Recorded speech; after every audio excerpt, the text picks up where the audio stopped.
जुलाई 15 भितर जिला स्तरीय जोन स्तरीय पीसीसी कमिटी गठन करने को लक्ष्य रखी कांग्रेस।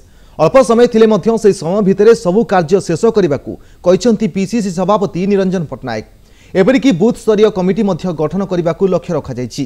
केवल तांकर निज लोकगुड़ी को विभिन्न पदपदवी रे रखा जाउथिबा अभियोग उपरे प्रतिक्रिया रखी कहिसेंति समस्त कांग्रेस कर्मी मोर लोक तोर मोर एपरि किछि मनोभाव तांकर नाही बोली से स्पष्ट करिसेंति।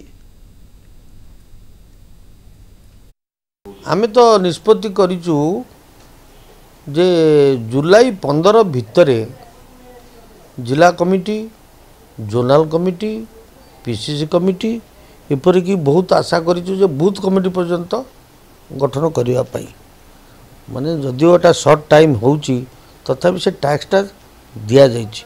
हमर आशा जदि हमर खूब जोर रे कामदाम जिमती आमे जिला कांग्रेस रो प्रेसिडेंट माने वर्किंग प्रेसिडेंट माने से स्पीड रे जदि काम करिबे ताले हुए तो आमे 15 तारिख भितरे हमर संपूर्ण संगठन तैयारी हो।